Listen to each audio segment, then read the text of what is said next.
Now the question is, how much is the interest rate on borrowing? Whether it will be funded, what will be the guaranteed return of investment, and what will happen if SBI fails to repay on time. RBI is informed that rupees 3,207 crore was lost because of 5,082,000 cases of cyber fraud. Yes. He was talking about cyber fraud. Yes. Cyber fraud between 2024 financial years. Sir, who suffers for them? Who? Not the rich people. Only the poor people, middle class people. They are the sufferer for the cyber fraud. Sorry, till today, the government, the central government, and its mechanism, whether it's the CBI, whether it's the ED, whether whatever the instrumental is, could not detect anyone. Very unfortunate. This is the fraud of cyber crime. Sir, the number of cyber fraud incidents has increased from 75,800 cases in 2023 to 292,800 in 2024. Just take it. That means more than 2 lakhs cases have been increased only in a year. What is going to be happening in 2025?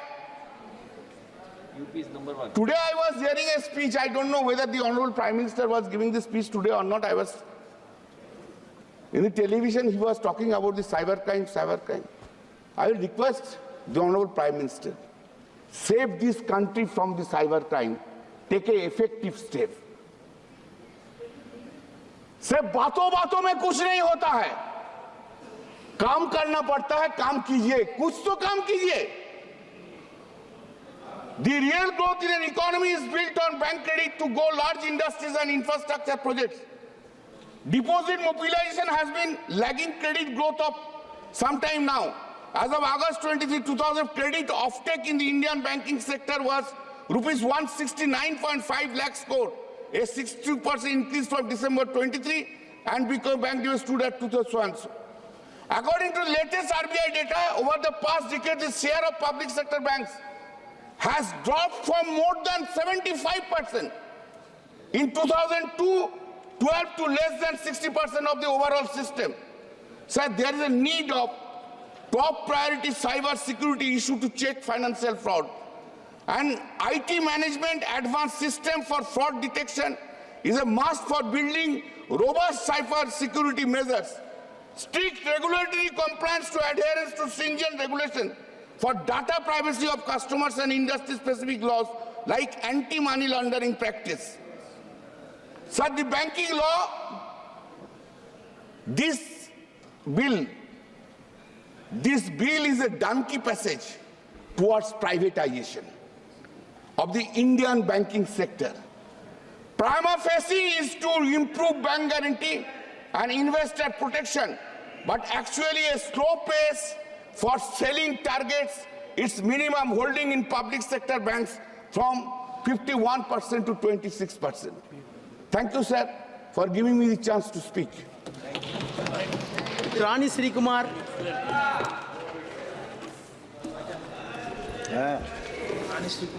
Honorable Speaker, sir, before I start talking about this bill, I would like to remind this House that it was Dr. Annal Ambedkar who laid the foundations of the Reserve Bank of India through his work, The Problems of Rupee. It was based on his recommendations that the Hilton Young Commission proposed the establishment of the Reserve Bank of India. Annal Ambedkar proposed the establishment of the RBI so as to establish a better banking system to ensure better economy and well-being of the citizens of this country. But the BJP-led NDA government has been acting contrarily to the vision of Annal Dr. Ambedkar. This proposed bill aims to amend the Reserve Bank of India Act 1934, Reserve Banking Regulation Act 1949, State Bank of India Act 1955, Banking Companies Act 1970, Banking Companies Act 1980. The proposed amendment act aims to increase the number of nominees from 1 to 4 nominees per account. It had it has increased the tenure of directors of cooperative banks from 8 years to 10 years. It has allowed the directors of central cooperative banks to serve in state cooperative banks also. This bill enables the transfer of unclaimed dividend shares, interest or redemption of bonds to IEPF when they remain unclaimed for 7 consecutive years. This bill allows individuals to claim transfer or refunds from IEPF.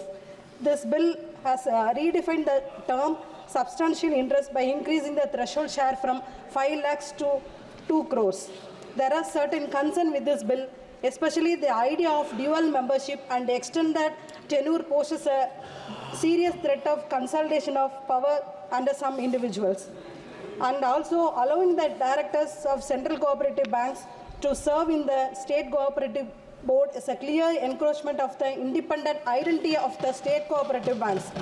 This is one another attempt by the BJP to make the state as a local body or as a municipality. It is against the spirit of cooperative movement. The bill omits any mention of the privatization of public sector banks, a central aspect of the government's reform agenda. Despite Finance Minister's 2021-22 budget announcement to privatize 2 PSBs alongside IDBI Bank, the bill fails to address this issue, leaving the future of PSB ownership uncertain. The bill overlooks critical digital safeguards despite the growing role of digital banking. As financial services move online, cybersecurity, data privacy, fraud prevention become urgent concerns, yet the bill fails to address these adequately. Additionally, the bill does not establish clear regulations on consumer data protection, increasing the risk of breaches and misuse. Without specific measures for digital fraud, which is more sophisticated than traditional forms, the sector remains vulnerable. And the bill proposes to update the substantial interest to 2 crores as per the present realities. But it would be better to attach it to a specific percentage every year instead of fixing a static amount, so that the bill need not be amended regularly for updating the threshold amount. In addition to this, I would like to address certain serious issues in the banking sectors. NPAs. There is always an accusation against the UPA government by the NDA government that the non-performing assets were higher. But in reality, if we look at the data, it shows a very different picture. As per the RBI data in the past 10 years, the gross NPA accumulation under the NDA government in public sector bank was 1.6 times more than that of the UPA government. Write-offs. Another issue that comes regularly along with the NPA is write-offs. As per the replies given by the government in Lok Sabha, it has been found that in the past 10 years, about 16.26 lakh crores of bank loans have been written off, and among them, the loans written off to large corporates stood at rupees 7.4 lakh crores. The yearly write-offs by the public sector banks had increased from 7,187 crore per year in 2013 to about 1.2 lakh crore in 2023. The government justified the write-offs by saying the banks' write-offs are a part of regular exercises by the banks to clean up their balance sheet so as to optimize their capital. But in reality, it affects the net profits of the banks, which eventually affects the private sector lending. The NPAs by the non-priority sector was just 50% of the NPAs during 2012 to 13, but it has touched 80% by 2019. It eventually leads to less credit being availability for the private sector.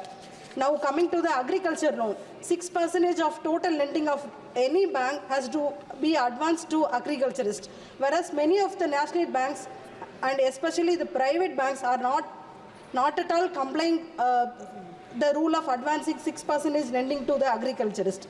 Is it not a discrimination against the farmers who are feeding the nation?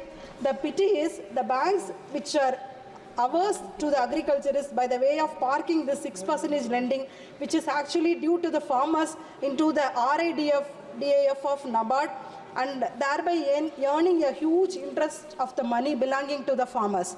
Despite repeated requests to waive off the farmers' loans, this government, which does not hesitate to write off the corporate loans for about 7.4 lakh crores, had repeatedly refused to waive off the farms' loans, which is a pittance amount.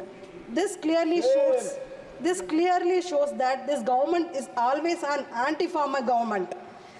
The UPA government during its tenure had waived off the farmer loans worth 72,000 crores.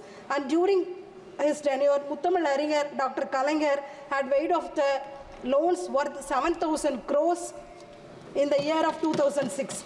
And also under dynamic leadership of Thalapathy, our Tamil Nadu government has waived off 7,000 crores farm loans in cooperative banks and also provided interest-free loans worth 35.85 lakh crore to the farmers between May 2021 and December 2023 and still continues to provide interest-free loans to the farmers.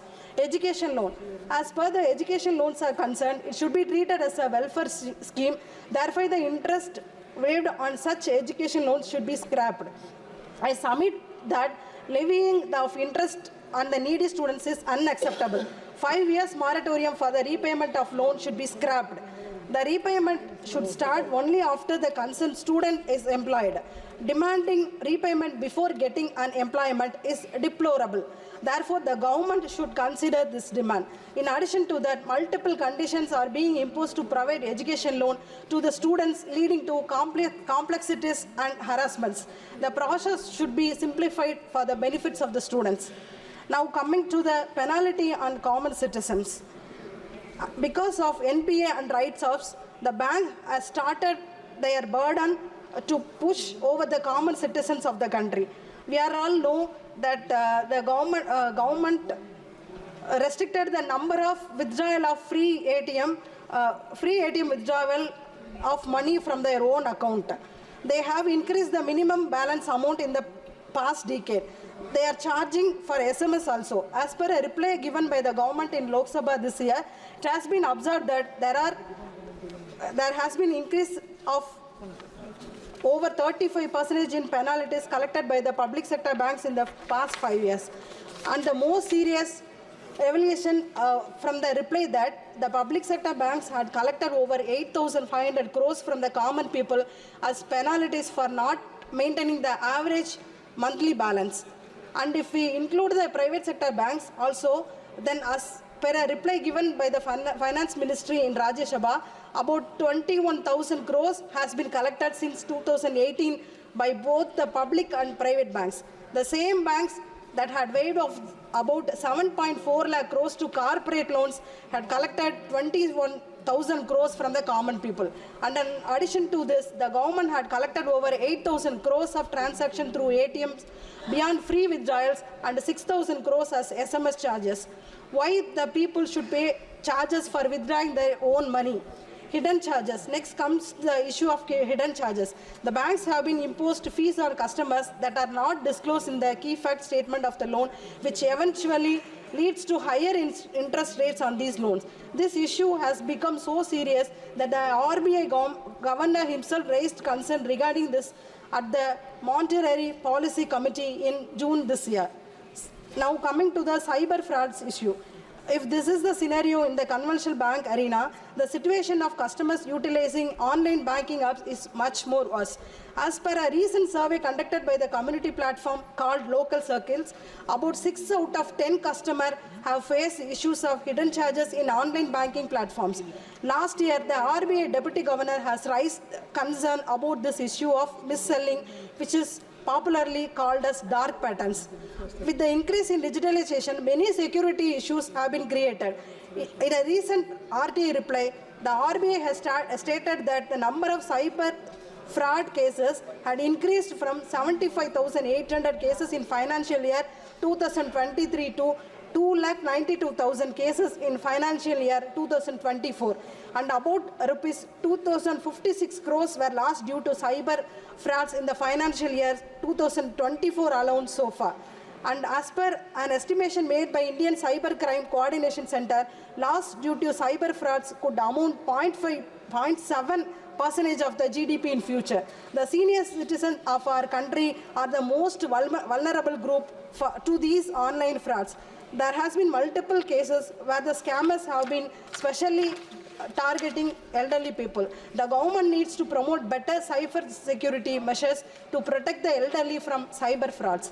Gender disparity in banking. there is a continuing gender disparity issue in the banking sector.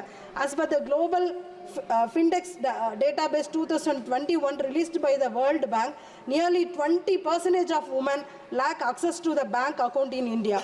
The gender disparity in accessibility to banking has to be resolved. Lack of accessibility in rural areas. The banking accessibility in rural areas is a cause of grave concern. In many remote rural areas, the ATMs are located inside the banks. So when the bank closes by 6 p.m., the people also lost access to the ATM. This creates serious accessibility issues for the people in the rural areas.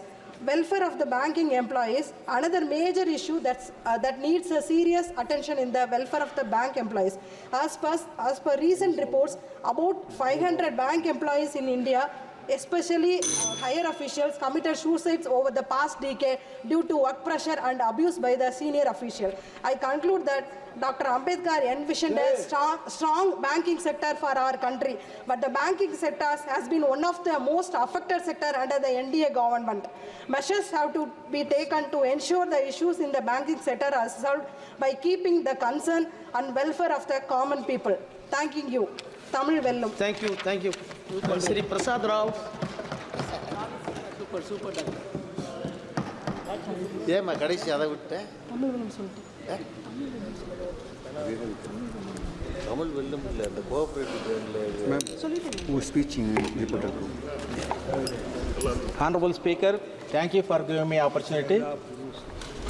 I rise to address this August House as we discuss the Banking Laws Amendment Bill 2024 that reflects the vision of our Honorable Prime Minister and the unwavering commitment of this government to reform and strengthen the banking sector. Fulfilling the promise of better bank governance and investor protection, as while explaining, Honorable Finance Minister was saying. So in her 2023-24 budget speech, Honorable Finance Minister promised to improve the bank governance and enhance investor protection through amendments to key financial laws such as Banking Regulation Act 1949, the Banking Companies Act 1970, the Reserve Bank of India Act 1934. Today, through the introduction of this bill, that promise is being fulfilled. The Act is not just a legislative measure, it is a testament to the government's aim of streamlining the functioning of banks, ensuring transparency, and protecting depositors and investors alike. This initiative is in alignment with the principles of recognition, recapitalization, resolution, and reform pursued by the government in the banking sector. This has enabled remarkable outcomes, with the gross non-performing assets ratio of scheduled commercial banks falling to a 6-year low of 2.8%, and the slippage ratio declining from 7.31 in 2018 to 1.78 in 2023. There are 4 major amendments proposed in this bill. One is revising reporting dates for statutory reports. This amendment revises the reporting dates for submission of statutory reports to the last day of the fortnight, month, or quarter. The government aims to ensure consistency and transparency in reporting.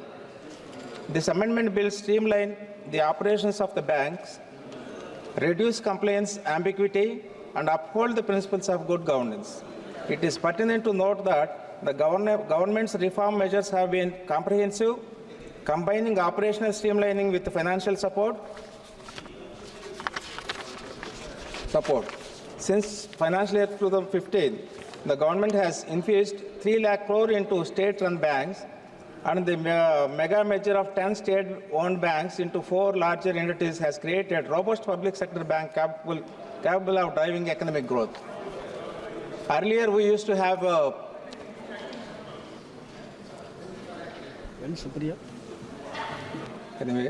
PSBs play a significant role in driving economic growth. This is done by providing timely credit to small business and entrepreneurs. One of the flagship initiatives that enables this is Mudra Loan Scheme. In 2023, states like Maharashtra, Tamil Nadu, and Karnataka have reported over 30 lakh beneficiaries each, showcasing significant progress, while Andhra Pradesh lagged behind with just 10 lakh beneficiaries. Therefore, to ensure robust reforms to create an ground impact, I request government to revise the targets under Mudra loans for Andhra Pradesh. Second, increasing the number of nominees. A recent RBI report highlights a significant rise in unclaimed deposits, which have surged by 26%, reaching 78,000 crores. To address this pressing issue, the proposed amendment introduces provisions for nominating up to 4 individuals, allowing for both simultaneous and successive nominations to ensure better management and claim of these funds. By simplifying the nomination process, the government has not only reduced bureaucratic hurdles but also prioritized depositor convenience and protection. The government's responsiveness to evolving challenges ensures that no depositors' hard-earned money lies unclaimed or inaccessible. The third one is enhancing investor protection.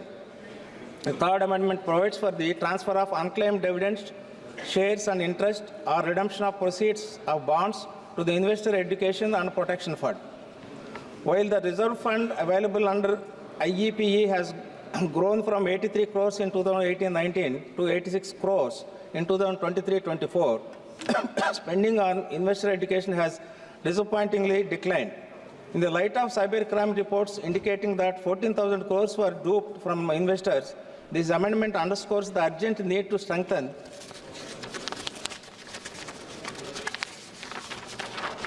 the education and awareness.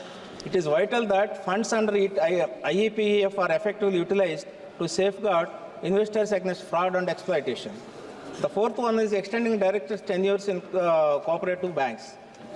This amendment extends the tenure of directors in cooperative banks from 8 years to 10 years.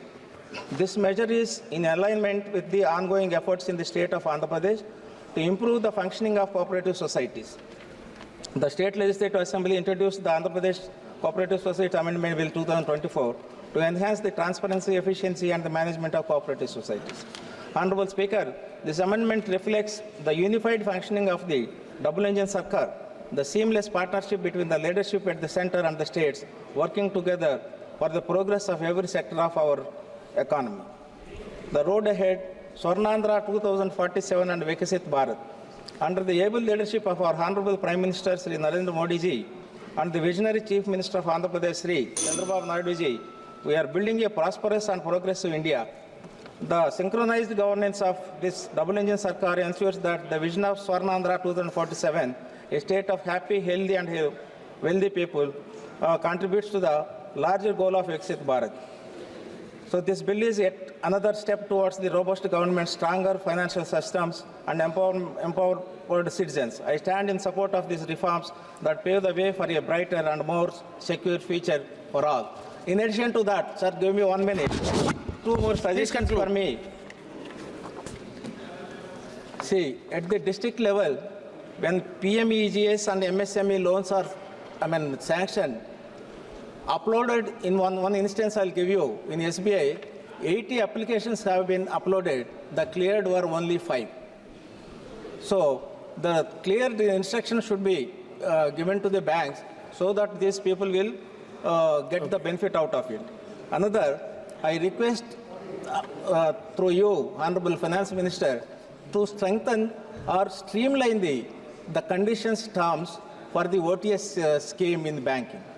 And also, there are, while considering the banking recapitalization, I request Honorable Finance Minister to have a stringent and basis, look for the stringent basis for the recapitalization of the banks. Thank you very much for giving this opportunity. Thank you.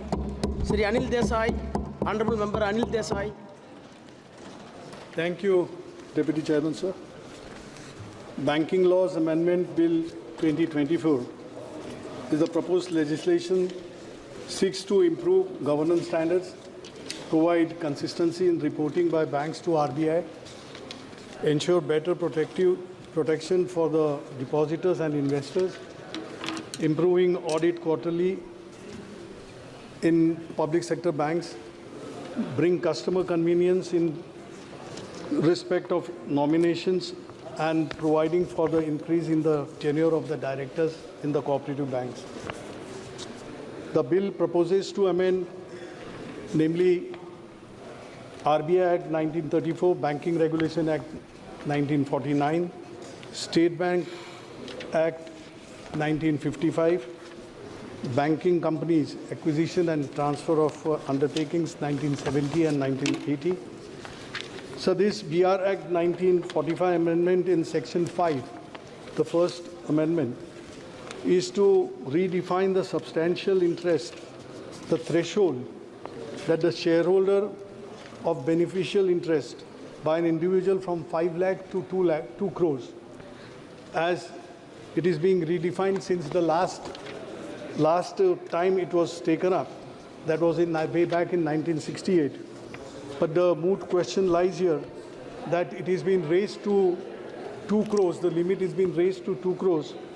Whether, I hope the minister would explain that whether is it with a specific purpose or it may give the impression that to accommodate rich as compared to poor, or the banking, one who is well versed with the banking institution.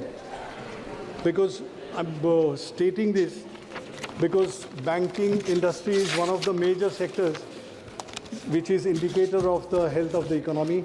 And in India, fortunately, banks have been doing well in the last few years. So amendment in Section 10A of the Banking Regulation Act, increasing tenure of directors from 8 years to 10 years, excluding the chairman and the whole-time director in cooperative banks. Now, this is to align with the 97th amendment, it is mentioned, which had taken place in 2011. Now, 8 to 10 years, now this being a cooperative itself, department being a state subject, would it be in the interest of the state more than the center to decide on this? Though I'm aware that the entire this thing of the industry that lies in the finance ministry, and of course RBI is there to regulate the whole system. Further amending Section 16 of the BR Act to allow directors of the Central Cooperative Bank, he can be simultaneously, if he gets elected, he can be director in the State Cooperative Bank also. Now here also the question comes whether it is with the intention of accommodating someone who's got vested interest, as cooperative banks didn't have a good history as far as state of Maharashtra or other states are concerned. Because cooperative banks have always seen upheavals, they have seen the ups and downs, and more downs have come in the recent past. And to help them to bail out, that becomes a big question, and then the entire question becomes a political scenario where if the board of directors comes from the ruling party, they are spared. If they are coming from the opposition party, they are hanged. So this needs to be explained in proper perspective. So amendment of Section 18, 24, 25 and Section 56 of the BR Act, that is to revise the reporting dates from a submission of the statutory reports by the banks to RBI, which is a very necessary step, and that is mandatory, as to align them with the last day of the fortnight. It was earlier from Friday to the next two Saturday. If the Saturday and it is aligned with the holiday and so that used to make a very much difference in reporting. So that has been taken out, that has been erased out by this amendment, which of course would be seen in good light. But supervisory role which was being played all along by the Reserve Bank, has it been lessened? The inspection which used to take place in the banking system, that has really gone down, and now to buck it up, to bring it to a certain level, these steps were necessary, and I think if any other motive was there, could be explained while answering when the bill is being passed. Amending Section 45ZA, 45ZC and 45ZE of BR Act to allow the nominations up to 4 persons to ease services for the depositors. This is also, though it looks welcome, but as it has been mentioned earlier by one of the speakers, that does it not spoil or does it not come in the way of Indian Succession Act?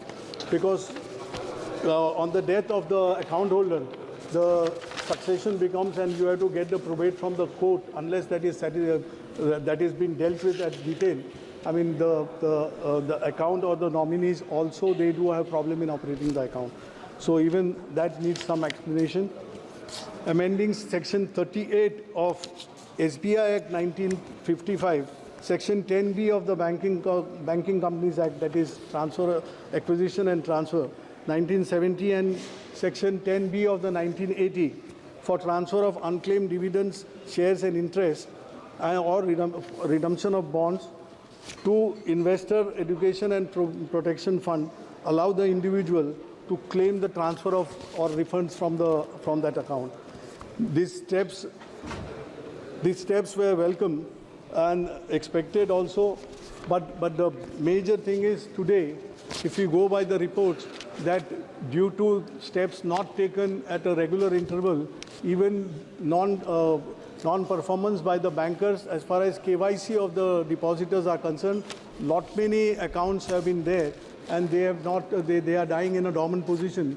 I think RBI today only issued a missive or advisory to the banks stating that, I mean, get the inoperative accounts, get them made active. So according to me, that these kind of steps which are for passing or transferring that to Investor Education and Protection Fund, that is also a step in that direction. And it's a welcome step, I would say, because investors do need this support, because today, more than banking, people have moved away from banking as a source to save and all other elsewhere. Instead of banking, people have moved out because they find that is more lucrative than banking. And sir, that section 41 of the SBI Act, that is to bring in the auditor or the discretion to the bank for appointing the auditor and remuneration of the auditor. I think RBI is not moving away from its, or it is not going away from its duty, that whenever anything happens, any funds transfer or anything which is of suspicious nature which takes place and becomes a scam in future, RBI should not be moved out, as otherwise remuneration is decided and the auditor is decided by the bank itself. Then bank and the auditor, they come into issue, they come into problem, and RBI moves out of the picture. And lastly, I would make a point, sir, that GDP in the last quarter, that has come down to 5.4, and that is industrial, because industrial output was not up to the mark. That credit offtake, which is seen that this will facilitate the banking industry and the depositors and the investors, that people at large would be making use of banking facility. I think that is not going, because if the credit minister may explain while answering that whether credit offtake is smooth in the banking industry. If that be so, then where the private investment is, why the GDP is going down. And lastly, last but not least, that whenever bank comes into an issue in the problem because of any kind of scams or mismanagement, bailout is the only option. And in the last few years, that bail-in was the option being thought over, where bad bank was to come into picture. What is the picture now? Because once bailout is the thing that the government has been doing, recapitalizing the banks with the funds and reflushing that banking funds so that bank can operate very smoothly. Nowadays, it is the other way around. If bail-in comes in, people will move away from the banking system. If not, that is not to happen. We'll have to make the banking industry very strong. Thank you. Thank you very much. Shri Alok Kumar Suman. धन्यवाद सभापति महोदय कि आपने the banking law amendment bill 2024 पर अपनी बात रखने का मौका दिया। भारतीय अर्थव्यवस्था को आगे बढ़ाने में बैंकों की महत्वपूर्ण भूमिका रही है। सरकार ने समय समय पर सुधार कर बैंकिंग सिस्टम को बेहतरीन बनाने की प्रयास करते रही है। वर्तमान विधेयक the banking law amendment bill 2024 का लाने का उद्देश्य यह है कि बैंकिंग व्यवस्था और अधिक सुगम हो तथा देश में इन्वेस्टर को और डिपोजिटर्स को और ज़्यादा प्रोटेक्शन मिले। इसके लिए reserve bank of India act 1934 banking regulation कर्ज का लेन देन वैदिक पीरियड 2000 BC से 1400 BC तक होता था, जबकि भारत में यह 500 BC की से शुरुआत ये ऐसा माना जाता है और ये रिकॉर्डेड है। हमारे महान अर्थशास्त्री चाणक्य ने भी बैंकिंग सिस्टम की बात की है और कर्ज, उधार और व्यापार का संबंध बैंकिंग सिस्टम से बताई है।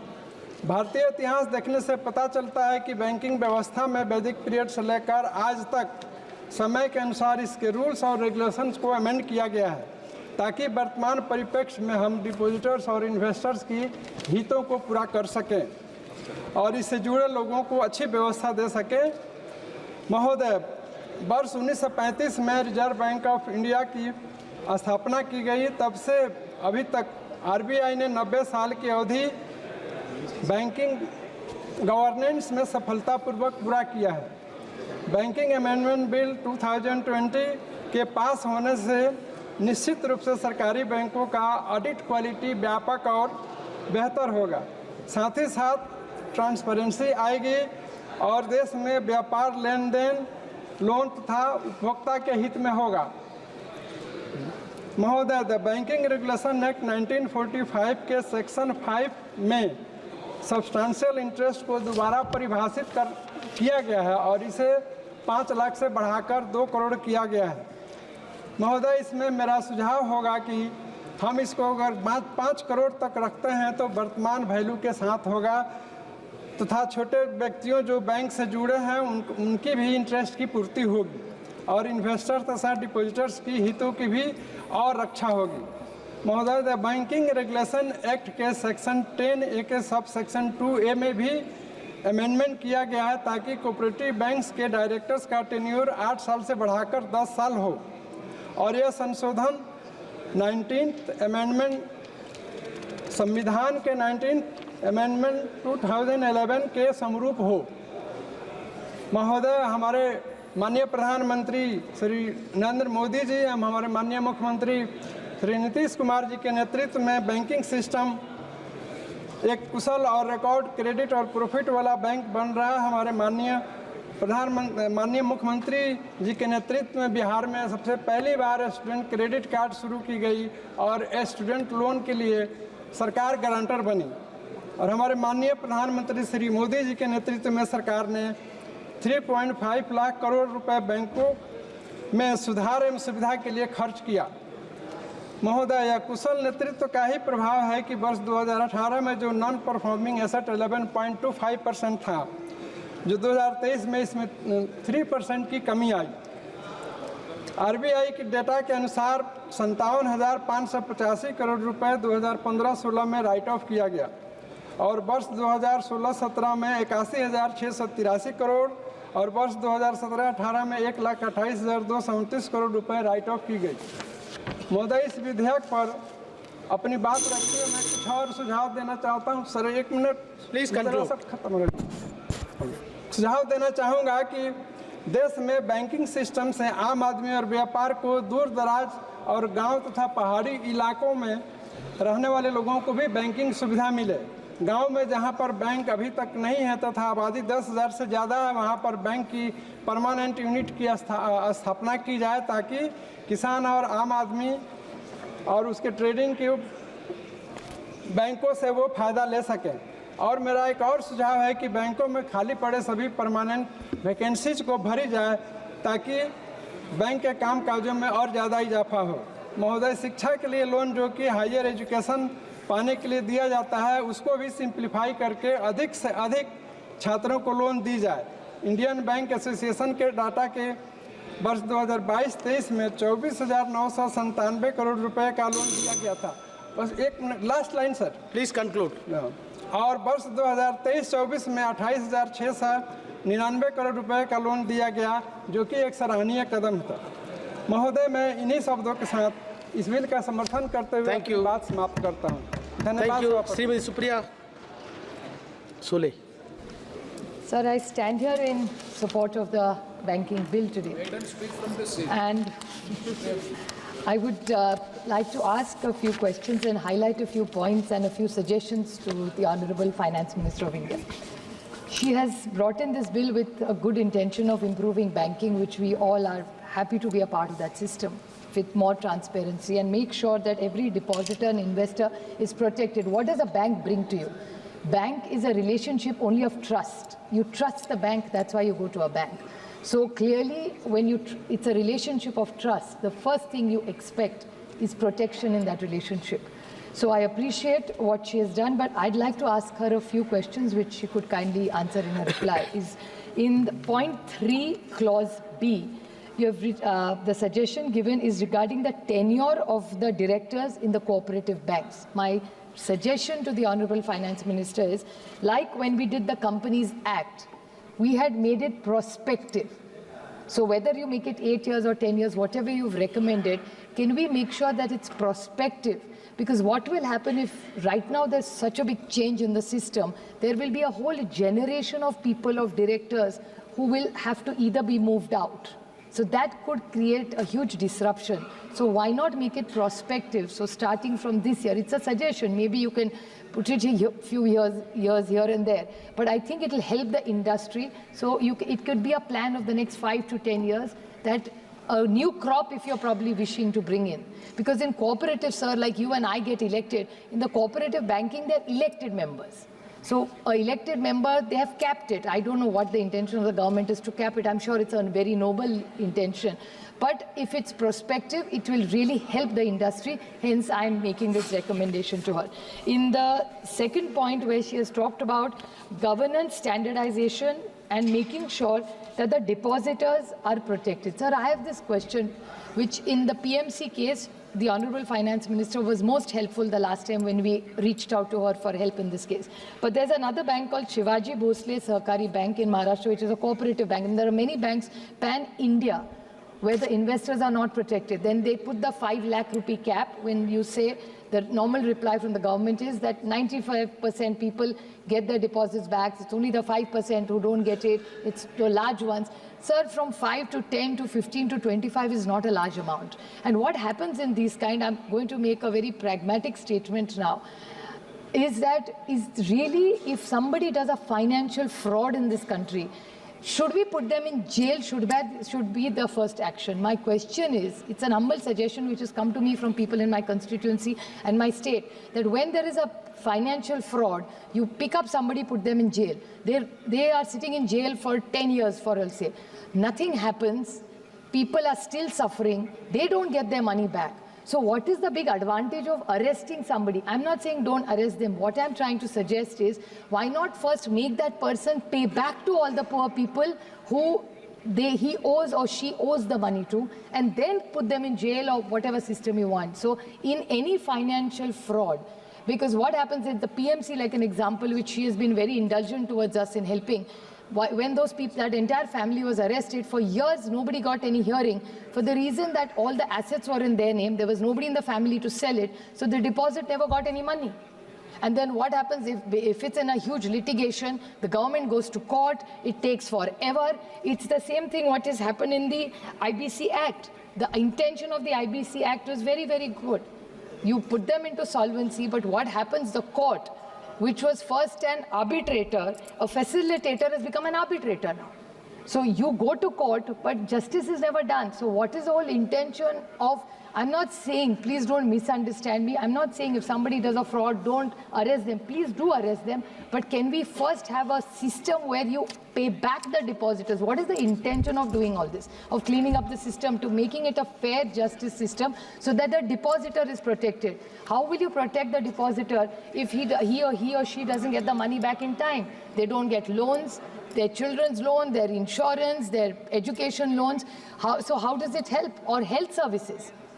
So the first thing I think we really need to think, put our minds up, maybe you can send it to a finance committee to think about it with a solution, put all our minds, because nobody is against this bill.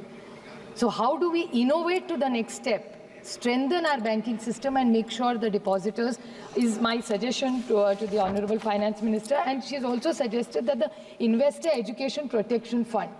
A protection fund is like a pension fund.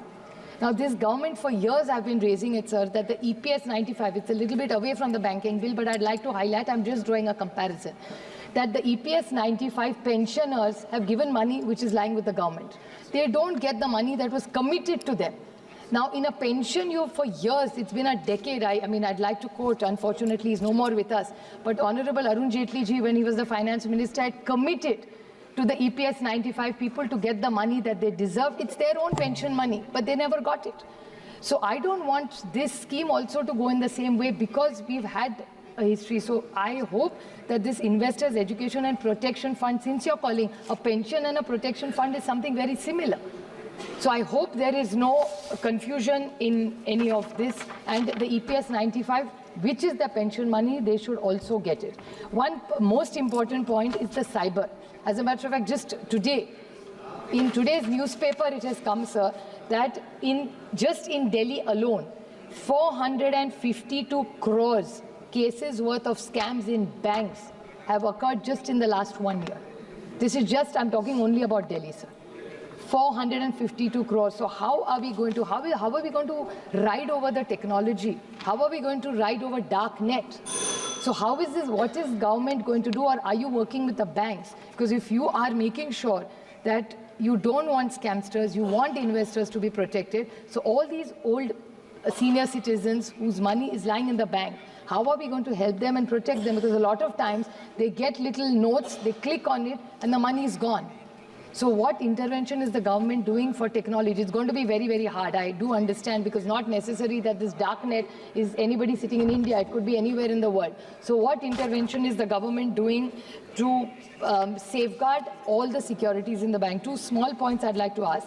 That they were talking about all the banks, which Samvit Patraji extensively talked about how well the banks are doing. I appreciate that the mergers really did the good job of the merging, was a very good suggestion and an idea, and that's why the banks are looking much better and stronger. But was it the bank balance sheet appropriation that really made the magic? And writing off or haircut, you can call it whatever, was the reason that the banks are looking stronger? So if you could kindly clarify and see what it is. And one last point is that a lot of you talk about the Mudra loan, Government of India gives a lot of sovereign guarantee for many things. But there's a new thing which we are seeing, especially in our constituencies, for farmers, education loans, that the banks are giving a lot of money to NBFCs. It's a very last small point. Please. NBFCs. Now, when the bank gives a loan, it's in, say, 5%, 6, 8%. When there is they give it to NBFCs. So the core job of the bank is to give the loan. They are outsourcing it to NBFCs who are increasing the interest rates. So how do we control this interest rate? Because it's happening in a lot of farm loans that the NBFCs the interest rates are very high while the banking is not. And the last very, very small point, which I know she will give us a clarification, that banking globally is becoming smaller because the deposits in the banks are going down, because in the economies which are fast growing, people are moving to mutual funds as an option. So this is not this is not for the bill, but eventually, maybe 5-10 years from now, since we're talking about banking, is the government have some plans of the growth of banks? Because if the deposits will eventually over a period of time go down and people would prefer to go to mutual funds over banking, and conservative safe deposit as an option. So where does banking go in the next few years? Since this is such a comprehensive bill you're bringing for safety, I think we will have to think about this. So I ask her that with the economy being the way it is, because in the last quarter the economy has come down to 5.4. And I know that she has, the Honorable Finance Minister herself has been quoted in a newspaper that she's looking to cut the interest rates. So is this an option they are looking at? Because the Commerce Ministry and the Finance Ministry have been quoted today. So with the slow growth, unemployment going up, the food inflation going up, what is the government's plan? Because this was 5.4 is something we've been predicting for last, because India is no more an insulated economy with the global crisis. I would request her to please talk about how she is going to look at the growth story of India. Thank you. Thank you. Sri Konda Vishwa Reddy. Ravindra Vaikar. So, sorry, Sri Ravinder Vaikar. Ravinder Vaikar thereafter. It is there? Okay.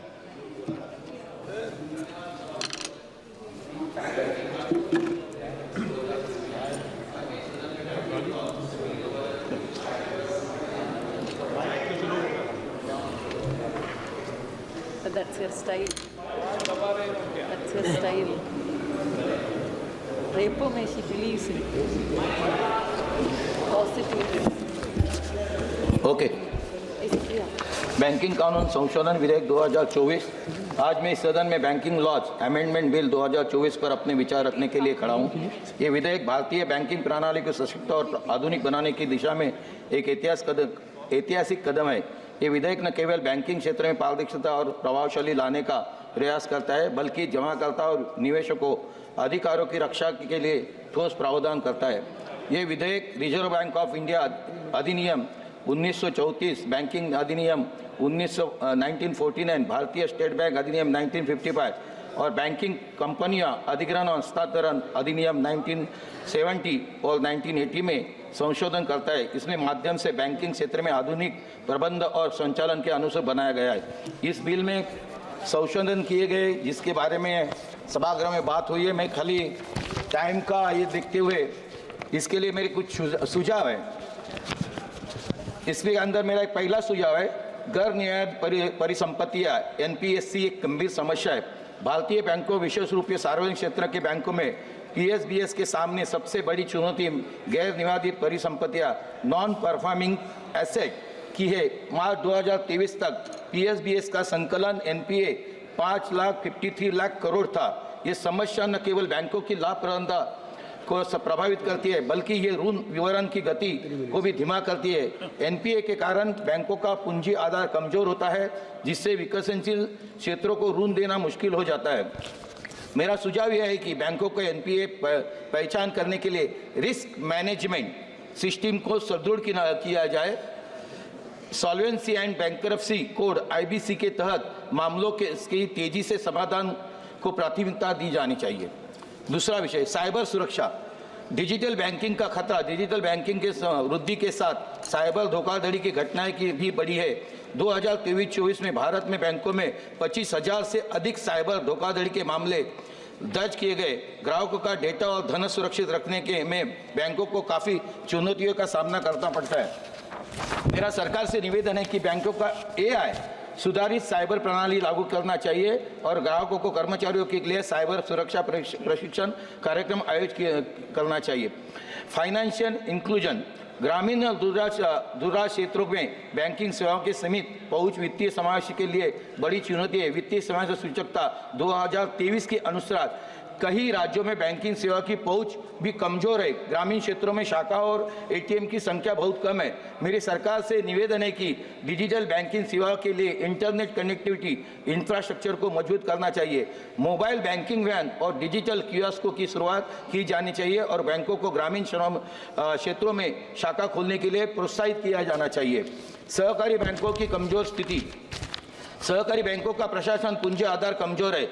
कई सहकारी बैंकों में वित्तीय अनियमितता और भ्रष्टाचार के मामले सामने आते हैं। सबका सीधा प्रभाव छोटे जमाकर्ताओं और स्थानीय ग्राहकों पर पड़ता है। इसके लिए मेरा सुझाव है कि सहकारी बैंकों के लिए पारदर्शी प्रशासन तंत्र लागू किया जाए और सहकारी बैंकों को मजबूत करने के लिए केंद्र सरकार विशेष फंड प्रस्तावित करे। अध्यक्ष, सभापति महोदय, पीएमसी बैंक के बारे में हमारे एक सदस्य जी ने एक बात की। Punjab and Maharashtra cooperative and PMC bank जैसे मामलों में जमाकर्ताओं को भारी परेशानी में डाला है। ग्राहकों की मेहनत की कमाई को वापस पाने के लिए उन्हें लंबा इंतजार करना पड़ा। इसके अंदर करीबन फाइनेंस मिनिस्टर जी आपको मैंने मिला था, उस टाइम भी आपने आंख में पानी लाया, मेरे आंख में भी पानी था कि इसके अंदर पीएमसी बैंक के अंदर करीबन 150 जो जमाकर्ता थे उनकी डेथ हो गई। 150। मेरा सरकार से निवेदन कि ऐसे लाखों अकाउंट होल्डर के साथ न्याय हो और सहकारी बैंकों के लिए व्यापक डिपॉजिट इंश्योरेंस योजना लागू की जाए। ये मामला न केवल बैंकिंग प्रणाली की खामियों को उजागर करता है, बल्कि भारतीय रिजर्व बैंक आरबीआई की निगरानी तंत्र की विफलता को भी ला सकता है। इसका कारण यह है कि जब पंजाब महाराष्ट्र बैंक के अंदर 25,000 फर्जी खाते खोले गए, तब हमारी आरबीआई के लोग जब चेक करने को जाते थे, उन्होंने क्या किया, जब 25,000 खाते खोले होते, तो इसके लिए मेरा सरकार से निवेदन है कि लाखों अकाउंट होल्डर के न्याय और के लिए व्यापक डिपॉजिट इंश्योरेंस की योजना लागू की जाए।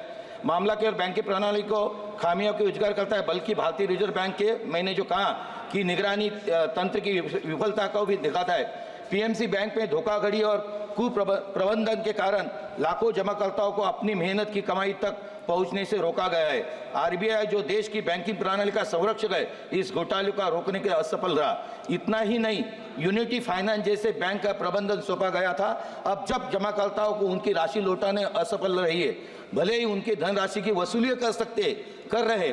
वर्ष 2021 से आरबीआई ने सेंट्रम फाइनेंस और भारत के के साथ पीएनसी बैंक के विलय को मंजूरी दी, जिसमें यूनिटी बैंक का गठन हुआ। ये इन्होंने बैंक बंद होने के 2 साल बाद किया गया, जबकि जमाकर्ता अपनी जमा राशि तक पहुंचने के लिए संघर्ष कर रहे थे, यानी 150 लोग मर गए। यह चौंकाने बात वाली है कि इस बैंक जिसमें केवल 20 दिनों के अंदर यस बैंक के लिए केवल 20 दिनों में 15,000 करोड़ के बेल आउट के साथ बचाया गया, वही पीएमसी बैंक उनको एनपीए मात्र 6,000 करोड़ था और जिसके पास 10 लाख ग्राहक थे को ऐसे बेल आउट का लाभ नहीं दिया गया। इसके बजाय डीआईसीजी ने सेंट्रम फाइनेंस को 4,500 करोड़ का लगभग बिना ब्याज वाला ऋण प्रदान किया और बैंक की 1 मिनट सिर्फ संपत्ति जिसका कीमत करोड़ रुपए के जिसमें हवाला दिया। पीएमसी बैंक के करीबन 1,500 करोड़ के मानक ऋण से थे जो नियमित आय दे रहे थे। इसके बावजूद इंडी बैंक ने जमाकर्ताओं को उनकी पूर्ण राशि लौटाने में इनकार कर दिया। हर जमाकर्ता को केवल 6 लाख का भुगतान दिया गया, चाहे उनकी जमा राशि करोड़ों रुपए क्यों न हो। उनका परिणाम ये हुआ कि लाखों ग्राहक खासकर वरिष्ठ नागरिक अपनी दैनिक खर्चों, चिकित्सा आवश्यकता और अन्य उत्तराय के लिए संघर्ष कर रहे। एचडीएफसी की संपत्ति और अन्य ऋणों के वन टाइम सेटलमेंट के हजारों करोड़ रुपए की वसूली हो चुकी नहीं हुई या नहीं ये मुझे मालूम नहीं, फिर भी यूनियन बैंक ने ग्राहकों को उनकी राशि का पूरा भुगतान करने के बजाय 10 लाख जमा करने के वालों ग्राहकों को वन टाइम सेटलमेंट के तरह केवल 6 लाख का भुगतान दिया, जिसमें बैंक ने 4 लाख का तुरंत लाभ उठाया। आरबीआई की अमल गवेश योजना के अनुसार यूनिटी बैंक से 40,000 ग्राहकों को 9 लाख राशि जनवरी 27 तक किस्तों में लौटाएंगी और शेष राशि 2032 तक यानी पूरे 8 वर्षों के बाद लौटाएंगी जाएंगी। ये योजना ग्राहकों के साथ एक बड़ा अन्याय है। ये संकट न केवल वित्तीय है बल्कि नैतिक और सामाजिक भी है। लाखों ग्राहकों की मेहनत की कमाई को इस प्रकार से बर्बाद होने देखता दुखद घटना है। मैं सरकार को विनंती करता हूँ, मेरी मांग है, 1 मिनट में मेरी मांगे रखता हूँ, सिर्फ सभी ग्राहकों को उनकी जमा राशि को तुरंत और पूरा भुगतान सुनिश्चित किया जाए। दूसरा, आरबीआई की स्वीकृति को जांच की जाए और भविष्य में ऐसा मामला न बचने के लिए ठोस नीति बनाए। तीसरा, यूनिटी बैंक को वसूली गई राशि का उपयोग ग्राहकों को राहत प्रदान करना चाहिए, न कि मुनाफा कमाने के लिए।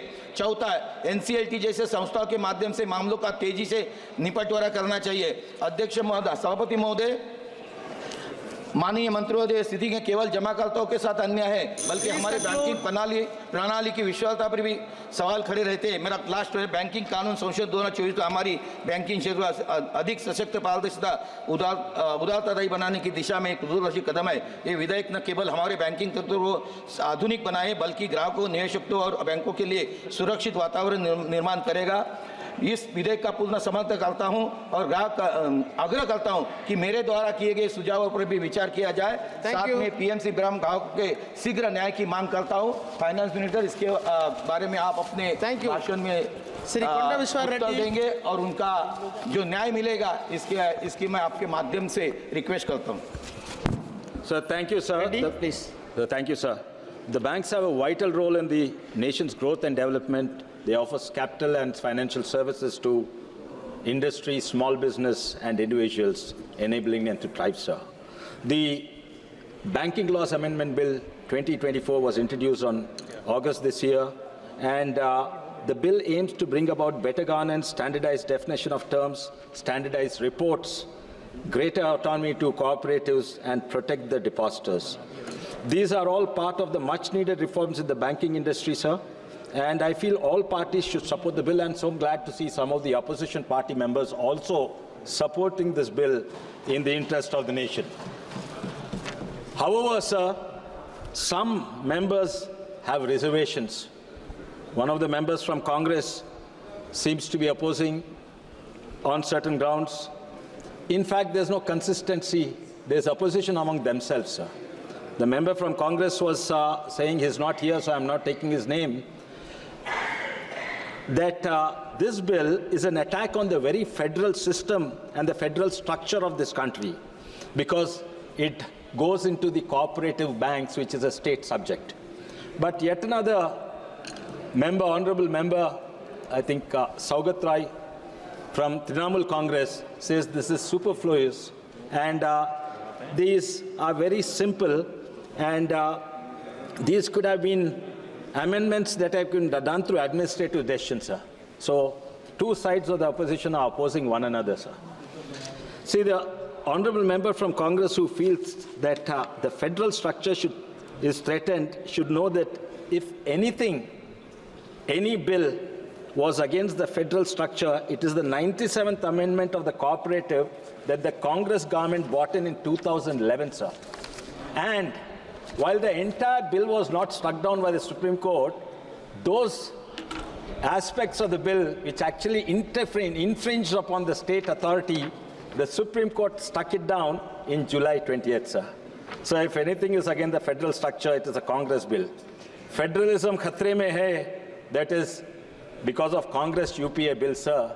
But lekin arop hamare paas hai that we threaten the federal structure, sir.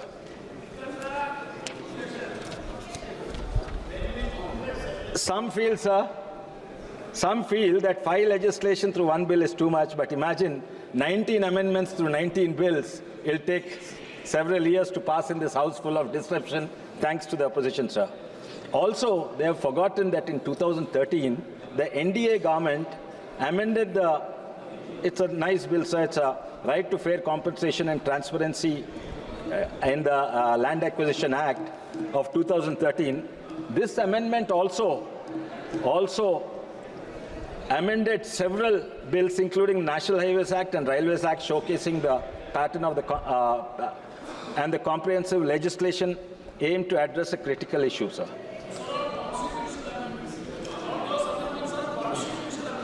Yes, sir. Thank you, sir. You are a lawyer. We'll discuss this.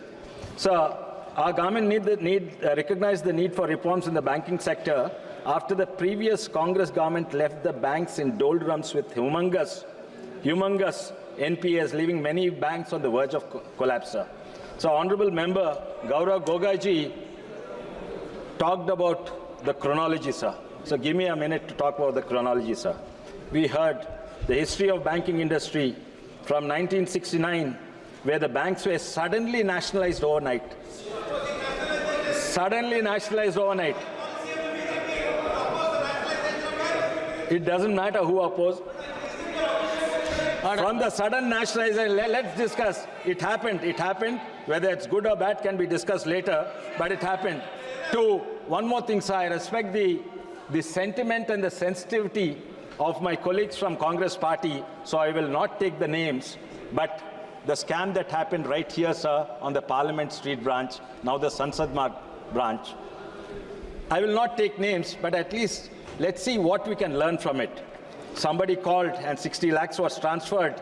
What we can learn from it is there was lack of good governance, there was no checks and balances, and the bankers feared their political bosses, sir.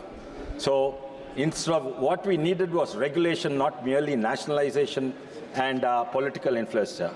But after that, to the abyss of the 90s, where the entire nation was on the verge of bankruptcy and due to political influence and a lack of checks and balance.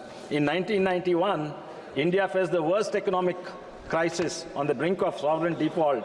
India's foreign exchanges for less than $6 billion, enough to meet 2 meals of country's imports, sir. The Congress government those days made the word Hindu very, very popular all across the world, sir. They made the word Hindu very popular. They referred to the Hindu growth of rate. The Hindu growth of rate was referring to the abysmally slow rate of economic growth in India, and the banking and global economists, this was a popular term to refer to India. Everybody looked down upon India, sir. But 2 or 3% negative growth rate during your UPA times. There were 2 years negative growth rate. And please address the chair. And now our nation under Prime Minister Modi ji leadership is looked upon for the highest growth rate among the large and economies around the globe, sir. Pledging gold to shore up forest research. We have seen all this, sir. But Honorable Member Gaurav Gogaji also referred to devaluation, sir, of the Indian rupees. Sir, during that time, in 1 week, 2 times devaluation, total more than 21% devaluation, sir. Economy is stable. The rupee is stabler than any currency in the world today, sir. Sir, it was, I'm proud to say it was P.V. Narasimha Rao, sir, the then Congress Prime Minister. He's from my state. He steered the country through the mess and brought major reforms against nationalization, and against the nationalization policy, got in liberalization and privatization. But this is where it is a directionless. Once they say nationalization, once they say liberalization, and now again they oppose many contemporary economic policies. It's the inconsistency and the lack of direction was the hallmark of the UPA governments, and this led to the tumultuous situation in the bank. But even after the reforms of the 90s, things were not so well, sir. Sir, we remember, we all actually appreciated, regardless of which party, there was huge growth rate, sir, in the subsequent UPA government, but actually what was hidden was all the NPAs amounting to lakhs of crores, sir. They were unrecoverable loans hidden under different classification of NPAs. Sir, Kalyan Banerjee had just mentioned that jugglery of words, sir. The jugglery of words and terminology was done during Congress government, sir. They were unrecoverable loans hidden under different classification of NPAs, sir. And everybody knew it. The bankers knew it, and the officials knew it, and of course the ministry knew it. But nobody had the courage to tell that the banks were totally bankrupt, sir. It's like the story, the emperor's new clothes, sir. Nobody had the courage to say the emperor is totally naked and the banks are totally bankrupt. It is after the Modi government, we recognized this problem, we pointed it out. And why was this problem, sir? It was due to stressed asset, including aggressive lending practices, willful defaults, loan frauds, corruption, and also one valid reason, economic slowdown. But under the UPA governments, the bank were heavily influenced by political interests, and they extended loans to borrowers who had little intention of paying back, sir. So in those days, I think my colleague was referring to our phone banking. If you wanted a loan, you don't run to the bank or the bank manager. You run to the MLA or MP or the minister to get a loan, sir. After the NDA took office, Modiji government recognized the problem and introduced a bill, sir, called FRDI, Financial Resolution and Deposit Insurance. There was a little opposition, so they sent it to a select committee. I was on that committee, sir. And on this committee, we were shocked to find the so-called growing economy had so many skeletons hidden in their various reports. This is the banking. This is about banking. Okay, please address the chair. Yeah. Honourable member, please address the chair. It is then Try to confine yourself within the scope of the bill, please. Yes, sir, 94, only banking. I'm not talking about taxation, GST, Adani, all those. I'm talking only about banking, sir. No politics. No politics, yes. Only banking. So, FRDA is banking, sir. The bill was later withdrawn because of many irrational as well as some rational reasons, sir. And because, although we had a majority, we wanted to build consensus, sir. But nevertheless, the arop on us is we have a brute majority and we force it through, sir. The bill, FRDI bill, was well-meaning bill and we withdrew it, but ended up with a series of reforms which transformed the banking sector. Today, the banks have not only turned around but thriving. PSU bank share prices increased 200 to 300%. The market capitalization of SBI, those days if a small investor wanted to invest, he would invest in Wipro or TCS or Infosys. But now, if you invest in these, they doubled and tripled their money in just 2 years, 200, 300% return. And not only that, the McKinsey report praises us. There are many key legal procedures, sir, and I will not go through it because many speakers have already gone through it. But India's infrastructure requirement funds is about 1/10 of the GDP, and it is estimated to need about 1.43 lakh crores. And India depends on our banking sector to be healthy and thriving. It is miraculous about the turnaround, sir. It is really miraculous, and nobody believed in 2014 this would happen. So there's also, many are talking about what about the poorer sections, what about the depressed sections. Sir, a lot of us completed our Disha meeting, sir. That's our responsibility in our constituency. In the Disha meeting, we have a meeting with the lead bankers, sir. And we were shocked to find if you compare to the 2014 to now, in fact, in my district, sir, it is unbelievable. The bankers' target is 50,000 crores, sir. Of course, they have not met, but still it is almost 300 to 400 times what it was in 2014, sir. And they are yet to meet the target. Yes, but even whatever this thing, they have amended that, sir. Please conclude. So I will conclude, sir. But before I conclude, I'll just convey 2 points, sir. We are talking about middle class and household. Yes, the household disposable income to meet the debt obligation is among the lowest in the world at 6.7%, sir. Yes, there's one more allegation that of recent the investments or deposits in the banks have reduced. And that's because there are great opportunities for investment this vibrant economy under Modi ji has created.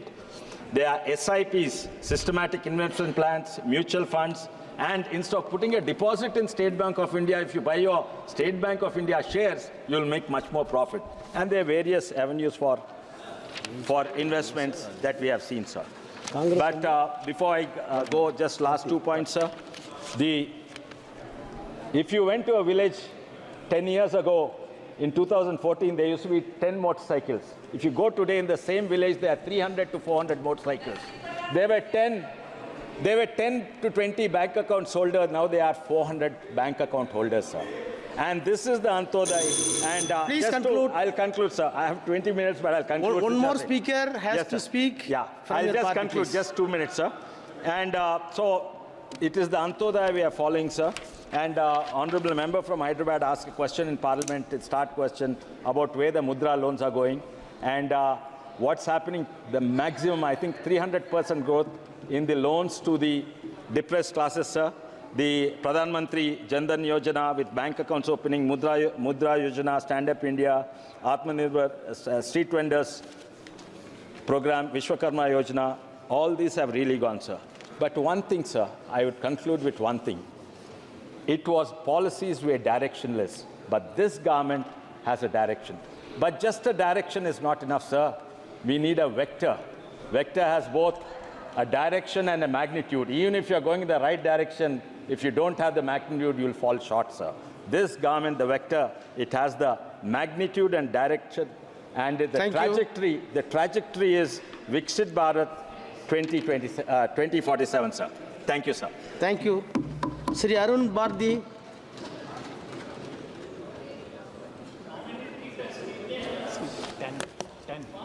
धन्यवाद उप सभापति महोदय, आपने मुझे बोलने का मौका दिया। मैं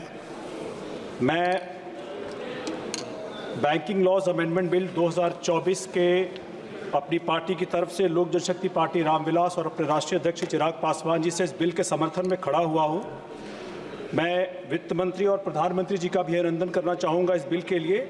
हमारी पार्टी की तरफ से कुछ सुझाव, 5 सुझाव है जो मैं सदन में रखना चाहूँगा और मैं चाहूँगा कि इस पे विचार हो। सबसे पहला है जो मैं विचार आपको दे रहा हूँ सर, ये छोटे जो बैंकर्स, जो बैंकिंग कस्टमर्स हैं उनके लिए है, मार्जिनाइज्ड लोगों के लिए है। सर मेरा पहला सुझाव है कि मिनिमम बैलेंस चार्जेस जो 250 रुपये से लेकर के लगभग 2500 रुपये तक प्राइवेट बैंक से लेकर के सरकारी बैंकों में लगते हैं, उसके बारे में सोचा जाए, क्योंकि एक बड़ी आबादी है जो इतनी बड़ी चार्जेस को, पिनल चार्जेस को सहन नहीं कर सकती है। और ऐसे में उनकी, मान लीजिए अगर वो मंथली बैलेंस या क्वार्टरली बैलेंस अगर मेंटेन नहीं कर पाते हैं तो उनकी सेवाओं में कमी की जाए, ये पिनल चार्जेज उनसे नहीं लिया जाए। सर मैं बिहार से आता हूं और बिहार के परिप्रेक्ष्य में मैं ये कहना चाहूँगा कि वहाँ पे जो बैंक में डिपॉजिट किए जाते हैं रिटेल बैंकर्स, ये रिटेल कस्टमर्स के द्वारा जो भी बिहार में डिपॉजिट्स कलेक्ट की जाती हैं, उसका लगभग 70% हिस्सा बिहार से बाहर कर्ज के रूप में दिया जाता है। आपको पता है सर, बिहार एक पिछड़ा राज्य है, लेकिन उसके बाद भी अगर हमारा 60-70% बाहर कर्ज के रूप में दिया जाएगा तो बिहार जो एक पिछड़ा राज्य है, वहाँ पे रोजगार और शिक्षा के लिए जो लोन की ज़रूरत है कैसे पूरी हो पाएगी, और इसी कारण से लोन हमेशा महंगे होते हैं। इसी पर मैं तीसरे सुझाव पर आता हूँ कि जो वहाँ एजुकेशन लोन है इसको सस्ता करने के बारे में सोचा जाए, इसमें जो इंटरेस्ट लगता है उसको सस्ता करने के बारे में सोचा जाए, इसको कोलैटरल फ्री किया जाए CGE-SSC या CGT-SME के द्वारा, या फिर इसमें जो इंटरेस्ट पेमेंट है उसको सबवेंशन या फिर सब्सिडी के रूप में इसको देने के बारे में सोचा जाए। सर, अनुसूचित जाति और अनुसूचित जनजाति समाज, जिस समाज से मैं आता हूं, उस समाज में सर कर्ज को लेकर के जो कर्ज लेने की जो समाज की ये है बहुत कमी है, वहाँ कर्ज बहुत कम लोग ले पाते हैं। और इसीलिए पूर्व में वित्त मंत्री श्री अरुण जेटली जी द्वारा एक योजना शुरू की गई थी, venture capital fund for schedule caste. Sir, ये एक बड़ा ही अनोखा फंड है जिससे अनुसूचित जाति और जनजाति के लोगों को कर्ज मिल पाता है एक बहुत ही सस्ते दर पे। लेकिन सर, अभी तक ये सिर्फ एक एग्जीक्यूटिव ऑर्डर है, इसको संवैधानिक जामा पहनाया जाए, इसको एक कानून के रूप में लाया जाए। इसके साथ ही सर, हमारा जो पांचवा और अंतिम सुझाव है वो यह है कि बहुत सारे जो बैंकिंग सर्विसेज होती हैं उसके चार्जेस लगते हैं, SMS के चार्जेस हैं, चेक बुक इशू करने के चार्जेस हैं। कोर्ट ने भी कई बार टिप्पणियां की है कि बैंक जो है इन सारे चार्जेस को अपने कस्टमर पे न लगाए, लेकिन उसके बावजूद भी बैंक जो है लगातार इस तरह के चार्जेस कस्टमर पे लगाता रहा है, ये कोर्ट की टिप्पणियों की अवहेलना करता रहा है।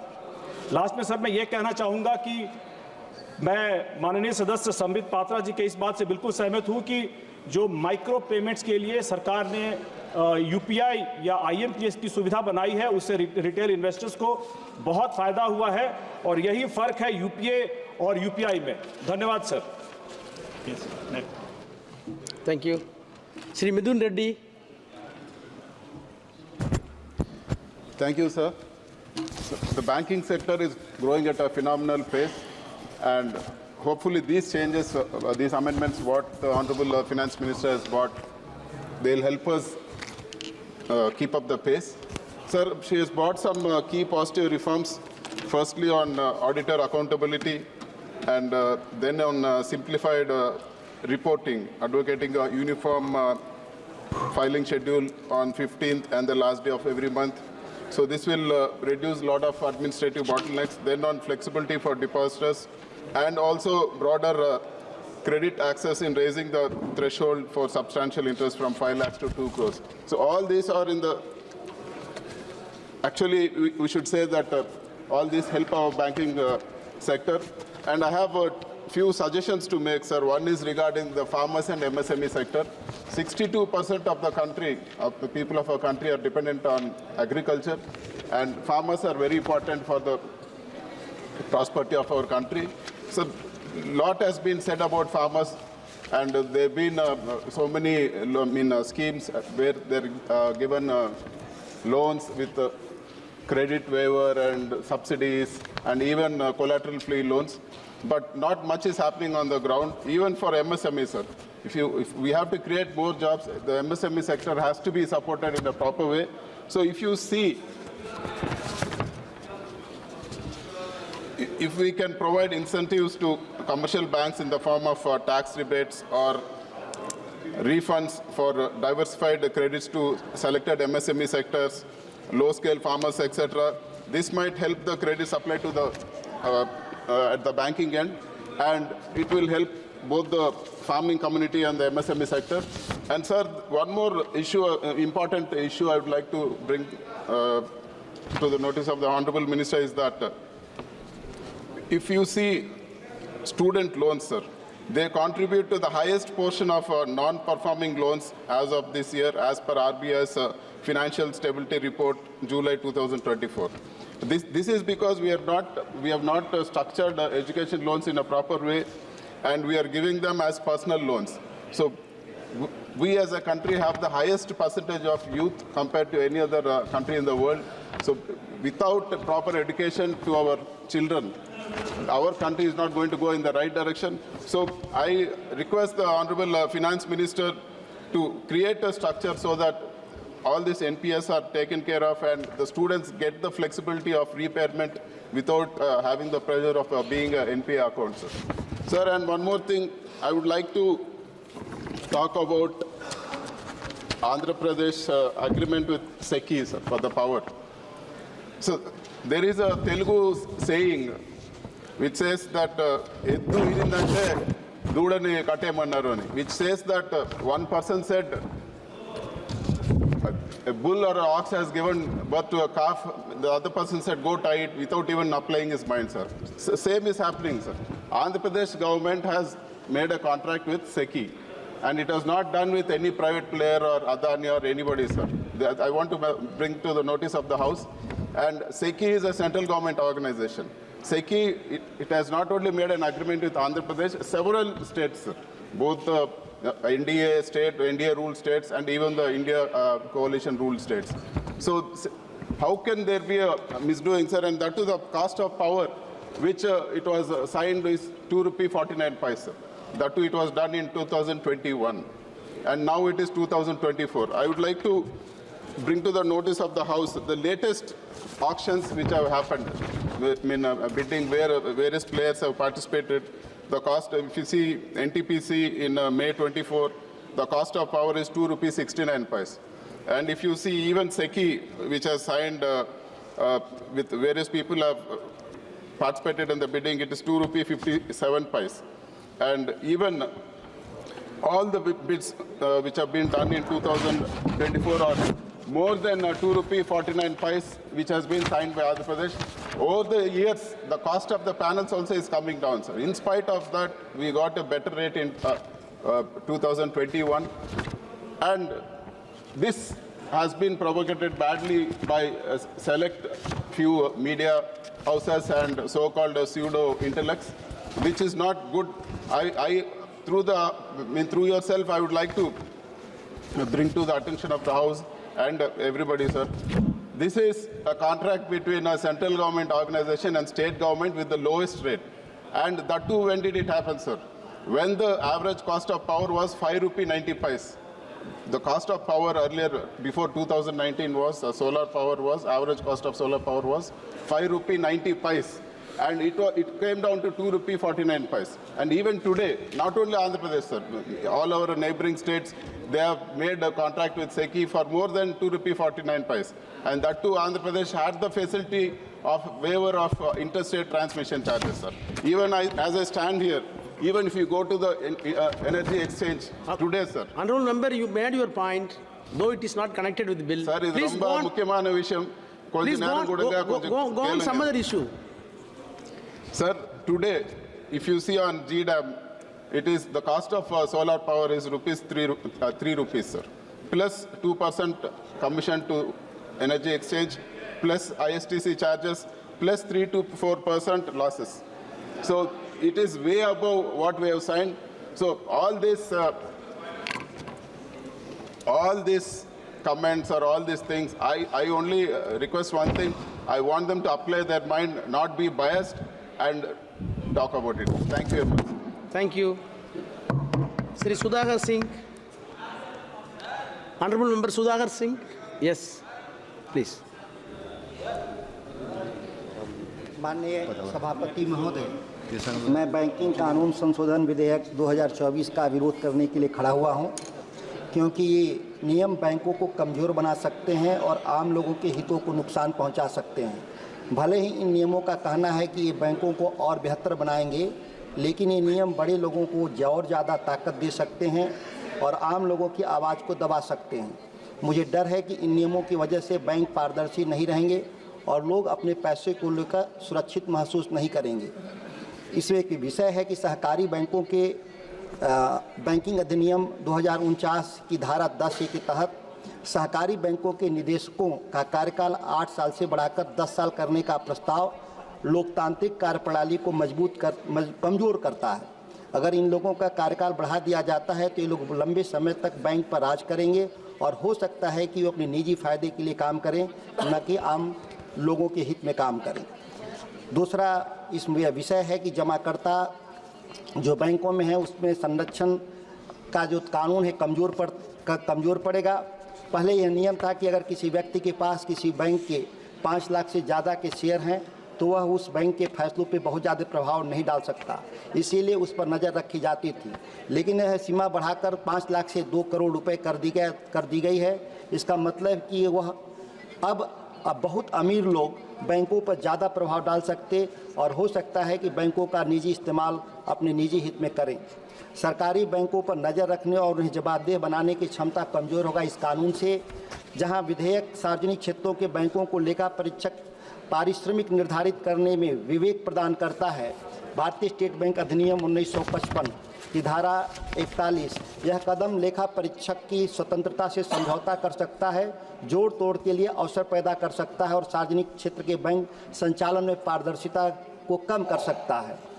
चौथा विषय इसमें है कि जमाकर्ता शिक्षा और संरक्षण कोष के उपयोग के निर्धारण में बहुत अस्पष्टता उभर कर आएगा। इस जो इस कोष बनेगा उस कोष में जो पैसे होंगे उसका इस्तेमाल क्या किया जाएगा, और डर है कि इस तरह के पैसे का दूसरे कार्यों में इस्तेमाल होगा।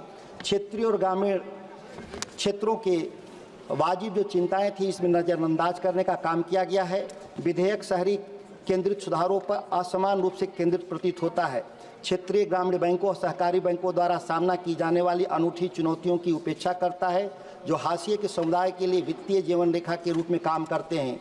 इन संस्थाओं को व्यापक जनोमुखी संशोधन के बजाय अधिक समर्थन और अनुकूलित नीतियों की आवश्यकता है। खासतौर से वो जो किसान, जो हमारे ग्रामीण क्षेत्रों में रहने वाले लोग, छोटे कारोबारियों के जो ऋण देने की जो सार्वजनिक बैंक थे वो लगभग अब धीरे धीरे अपना अधिकार वो एनबीएफसी को ट्रांसफ़र कर रहे हैं, और एनबीएफसी जिस कठोर तरीके से ग्रामीण क्षेत्रों में कारोबार कर रहे हैं। बिहार में एक उदाहरण है, बांका में 4 लोगों ने मात्र 20 लाख रुपए जो ऋण लिए थे उस नहीं दे पाने से 4 लोग ने आत्महत्या कर लिया, जब उसमें पता चला कि ये ज़्यादातर जो ऋण थे वो एनबीएफसी के जरिए लिए गए थे। ये परिस्थितियाँ बहुत विकट होती जा रही है। वित्तीय समावेशन में अनसुलझे चुनौतियों पर भी ध्यान देना होगा। भारत में बहुत से लोग अभी भी बैंकिंग सुविधाओं का इस्तेमाल नहीं कर पाते हैं, खास तौर से गांव के लोग, गरीब लोग। इन कानून में इन लोगों की समस्याओं को हल करने के लिए कोई ठोस कदम नहीं उठाए गए हैं। इसके बजाय इस कानून में बैंकों के काम करने के तरीके को बदलने पर ज़्यादा जोर दिया गया है, जो कि इन लोगों के लिए बहुत फायदेमंद नहीं होगा। माननीय सभापति महोदय, बैंकिंग कानून में बदलाव लाने वाला नया कानून जो हाल ही में पेश किया गया है केवल बड़े लोगों के फायदे के लिए बनाया गया है और आम लोगों की चिंताओं को पूरी तरह से नज़रअंदाज करता गया है। यह कानून कुछ बड़े लोगों को और ज़्यादा ताकत देगा और छोटे बैंकों और आम लोगों की बातों को कम महत्व देता है, खास करके गांव में रहने वाले लोगों की। मैं सरकार से गुजारिश करता हूं कि इस कानून को दोबारा सोचे और इसमें कुछ बदलाव करे, ताकि हर किसी को बराबर का हक मिले और बैंकों के लोगों के पैसे के बारे में जवाबदेह होना पड़े। बैंक लोगों के विश्वास पर चलते हैं और हमें ऐसे कानून बनाने चाहिए जो इस विश्वास को और मजबूत करे। यह नया कानून सिर्फ कहता है कि हम कुछ सुधार कर रहे हैं, लेकिन जिस तरीके से इसमें बनाया जा रहा है और लागू किया जाएगा वह देश के हित में नहीं। अगर सरकार सच में चाहती है कि हर किसी के पास बैंक का खाता हो और लोगों का पैसा सुरक्षित रहे, तो उसे आम लोगों की समस्याओं पर ध्यान देना होगा। संसद सिर्फ कानून बनाने की एक जगह नहीं, बल्कि लोगों की आवाज़ सुनने, उन पर भरोसा करने की जगह भी है। धन्यवाद। Thank you. Sri Karthi Chidambaram. Sir, the Indian rupee against the US dollar today is at 84 rupees 73 paisa. And the growth rate in this last quarter is 5.4%, the lowest in 7 quarters. And inflation is at 6.21%. Whenever inflation is greater than economic growth, and if that continues, it will lead to stagflation. In this backdrop, this government has brought about the Banking Laws Amendment Bill. The Prime Minister, when he was parroting the slogan, what is it called? 400 par. He held a cabinet meeting in March where he said when he comes back to power, he will have a 100-day agenda where they will bring about majestic reforms. I'm sorry to say, sir, if these are the reforms which the government talks about, this is hardly majestic. This is merely tinkering on the margins and are innocuous changes which they have brought about. I will talk about 1 or 2 changes they have brought about and what they have missed out in this bill. They have said now that you can nominate people successively or simultaneously for bank lockers and for deposits. I hope they clarify the rules clearly. If there is a certain amount of jewelry in a bank deposit, and they say simultaneously it will be given to many people, they must specify, the person who's opening the locker must clearly specify which jewel will go to which person. Otherwise, what will happen is, if there is no clarity, the bank will say there is no clarity and will confiscate or not give the jewelry to anybody. It will lead to lots of confusion. And in successive nomination, what will happen is, if A nominates B, and after B it is X, Y, and Z, for some reason A passes away, and then B also passes away, it is very likely the bank will ask Mr. X to bring the death certificate of B and Mr. A. He might not even know B. So there can be lots of administrative confusion in these successive and simultaneous nominations, and the government and hopefully the minister will clarify the procedure in which successive and simultaneous nominations will be done.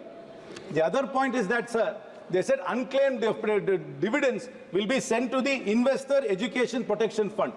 Sir, the minister must clarify how much fund is already existing in the Investor Education Protection Fund, and what is that fund doing to educate people about dubious public issues which are still coming up today, and about the financial fraud which is happening in the banking sector. There is no point in creating a fund and adding more and more money to it if you do not know what that fund is doing and how the funds in that corpus is being spent, sir. Sir, most importantly, this bill has missed out on many things. They could have brought about some monumental change in ease of doing business. Sir, as you know, there is so much cyber fraud happening. What is the government doing to stop cyber fraud? The government must bring about a clear policy to stop cyber fraud. Sir, the tyranny of KYC is happening. I'm sure, sir, you also have a bank account which is linked to some phone number. I'm sure they are calling you all the time and asking you to update KYC. I think we should stop this tyranny of KYC. When there is nothing changed, your name is not changed, your parents' name has not changed, your address is not changed, nothing has changed, but the bank is calling you millions of times in a year, asking you to update your KYC, and it's a serious harassment. Because they're outsourcing the KYC process to some third-party agency, and that agency has to make these calls to harass you. The government must bring, in order to make life easier for the customer, they must simplify and mandate that if there is no change, there is no reason to update your KYC multiple times in a year. Sir, another thing, sir. Like Chitragupta makes accounts of all our activities in this world to Yamadharma, there is this agency called CIBIL, which is making a record of all our transactions. If you want to take a car loan, if the finance minister of this country wants to take a house loan, everything depends on the CIBIL score. But nobody knows how this CIBIL organization works. It's actually a private company. It's a company called TransUnion. This is the company which is rating every one of us our credit based on our credit history. But we do not know whether they are updating our credit history properly. There is no transparency. There is no way for us to appeal. There is a complete asymmetry between the company which is rating us and us. There is no redressal at all, sir. Every time we go tell a bank, I have paid my loan on time, but they will say, no, your CIBIL score is bad. But we say we do not know how to approach CIBIL. It's fair, for farmers, while they get a subsidy from the government, when they use the subsidy to repay the loan, CIBIL does not update it. If you go for a settlement with an ARC, CIBIL does not update it. So there must be greater transparency. The government has missed out an opportunity to make life easier by reforming these things instead of just tinkering in the margins. Sir, this government has been a government which has been very pro-corporate. I will give you list out a list of companies, sir. Please, Karaikal Port Private Limited, please. Korba West Power, SR Power MP, Radius Estates and Developer, Digi Port, Aditya Estates. These are all distressed sale of assets which went to a corporate, sir. Instead of focusing on corporates, this government should focus on writing off the student loans, which is only 90,000 crores. They could have easily written off the student loan instead of giving haircuts to corporates and being pro-corporate. Sir, this bill is nothing majestic. It's an innocuous bill. It does nothing to make life easier. It is completely anti-consumer and anti-middle class. This bill must be withdrawn and a reformist bill must be brought forward. Thank you very much, sir. Very good, Shri E.T. Bashir, Muhammad Bashir. Sir, thank you very much, sir.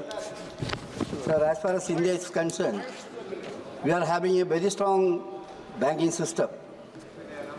As far as the proposal in this bill is concerned, there are some glimpses of good suggestions. That is to improve the governance and standard, provide consistency in reporting by bank to the Reserve Bank of India, ensure better protection for depositors and investors, improve audit quality in public sector banks, bring customer convenience in respect of nomination, and to provide for increase in tenure of the directors in cooperative bank. So these are all certain things. It is meant for banking improvement, trustworthiness of the depositor and his confidence. So that is a very important thing. The trustworthiness is the most important capital of a bank. Trust between the customer and the bank. There is certain proposals are there. It is effective also. And the nomination facility is concerned, that also is okay. Instead of 1, it is going to be 4. That also is there. Purpose in brief is, sir, cooperative bank directors, one thing. Other points, people have mentioned that. Tenure of the cooperative bank director is extended up to 10 years instead of up to 8 years. I don't find much logic in that, sir. I hope that the minister will explain what benefit we are expecting from such a thing. I feel that it's better to maintain the old system itself because there is no much meaning in the new system. It's better to have an existing system in that. Then with regard to the nomination, I said, instead of 1, it is 4. That also seems to be a practical kind of things. Now, other things, sir, with regard to unclaimed funds, Chairman was saying about that, no? Anyhow, that also seems to be practical things. Instead of keeping that in idle, it is for deposit. It will be deposited for IAPF program. That also is a part of the welfare of the members of the system earlier. Affected people can still claim their money also later. That also seems to be a thing to avoid further complication in this. Similarly, sir, audit pay. Banks will now decide how much to pay their auditors instead of RBI.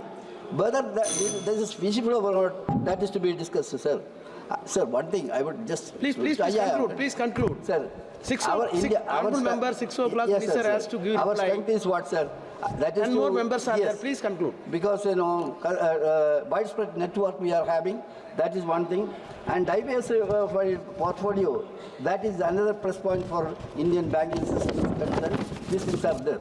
So towards the end, I would like to say about people were saying about the bank fraud and that kind of thing. We have to address that properly. Unless we ensure that kind of thing, we will be failing in our duty. The challenges we all know, sir, there are the regulatory mechanism. I would like to suggest that you have to examine whether our system is perfect or not in the light of new challenges, whether we should revamp our system of regulatory mechanism. These things I would like to say, sir. Towards the end, the student loan system. It's a cumbersome process, sir. I humbly appeal the government to ensure a kind of speedy disposal of such cases. Thank you. In that case, government should take that also with serious. Thank you. Thank you very much, sir. Sri Sachidanandam, please. Banking Laws Amendment Bill 2024 seeks to amend the Banking Regulation Act 1949, the Reserve Bank of India Act 1934, the State Bank of India Act 1955, Banking Companies Acquisition and Transfer of Undertakings Act 1970 and 1980.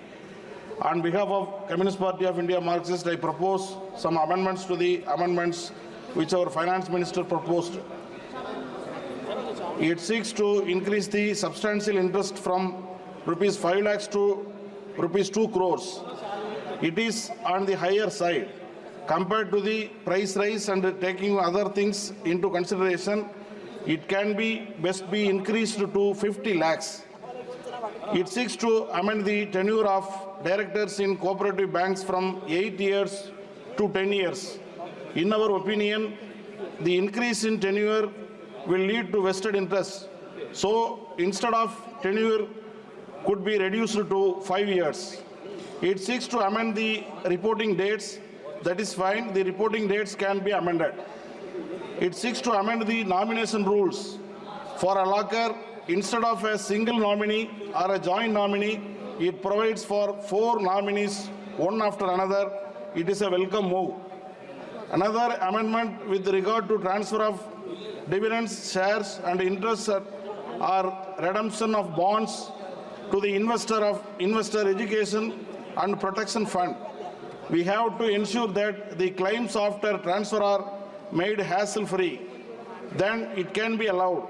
And the amount that it transferred must also be properly utilized to not only educate the banking clients, but also to prevent the cyber crimes, which are increasingly very alarming nowadays.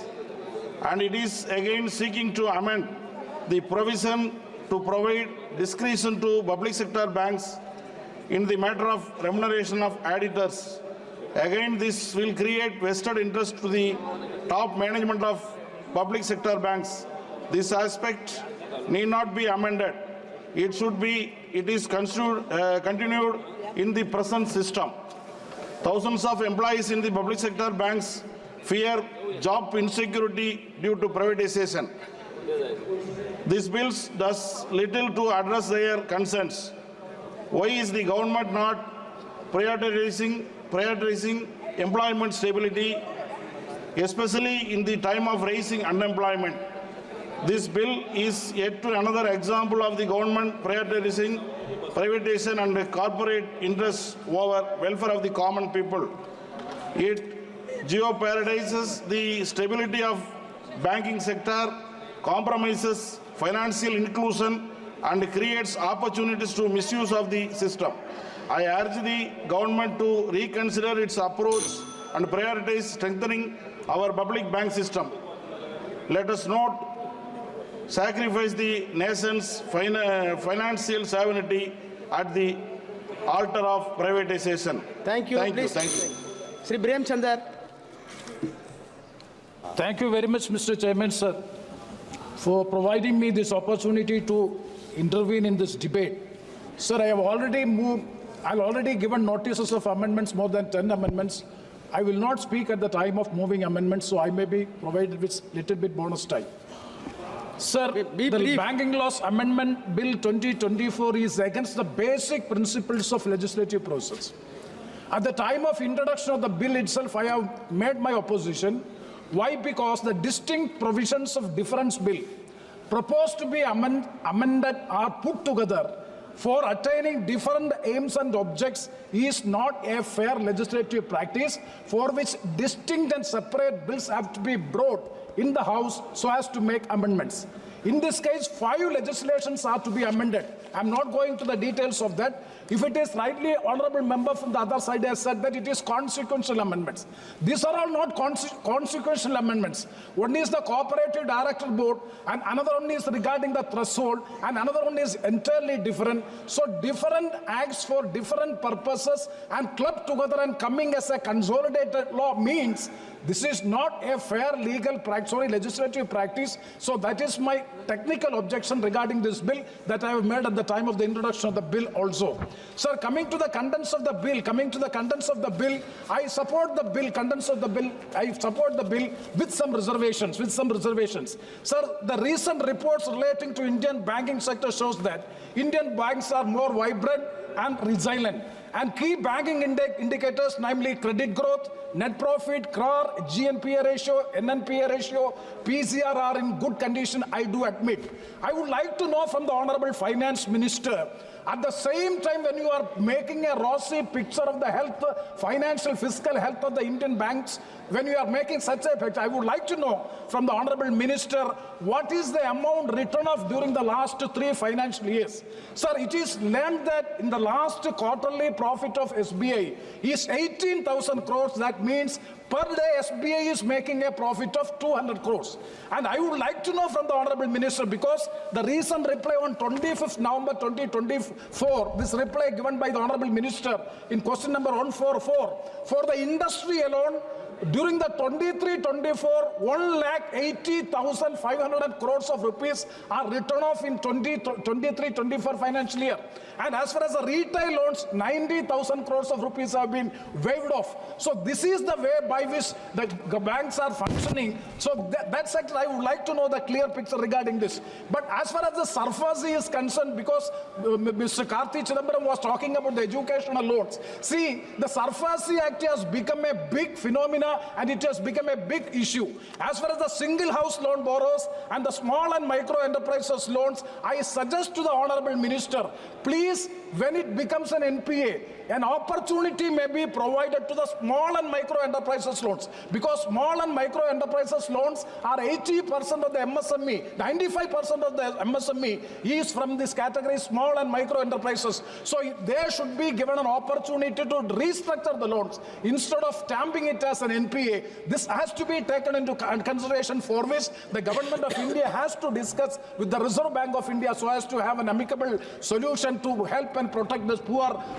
small and micro enterprises. And coming to another issue, sir, regarding the cashew industry in my constituency in the state of Kerala, not only in the state of Kerala, throughout the country, 95% of the cashew workers are poor women belonging to the very, very downtrodden people. Unfortunately, the state chief minister has convened a meeting of all the banks in the SLBC and decided to have a one-time settlement. But unfortunately, the banks are not honoring and complying the commitment made at the time of the SLBC. That has to be looked into. Sir, coming to the clauses of the bill, sir, section 45ZA, that is clause 10 of the bill, that is of the banking regulation, has to be amended to give effect to provide nomination for not more than 4 persons, either successively or simultaneously. Karthik Chidambaram has made a very vital point.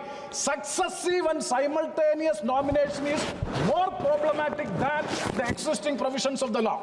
I will explain, sir. Sir, that the proposed... Sir, please. I'm purely within the bill. And yes, I know, but time consent is there. Madam is ready to hear. Sir, please. Madam will reply after 10 or 15 minutes. Good point. Sir, I'm fully confining to the bill. Sir, another important amendment is the proposed amendments give provision for proportionate allocation for nominees. This is successive and simultaneous nomination, number one. And number two is a provision for proportionate allocation for nominees and restricting the number of nominees to 4. My question is, suppose, number one question is whether it is in consonance with the succession law. Because a nominee is only entitled to collect the money. He is legally not entitled to get the money. A nominee means he is only entitled to receive the money. But suppose if I am having 5 sons, I want to give 5 persons as nominees. Why should we restrict the number of nominees?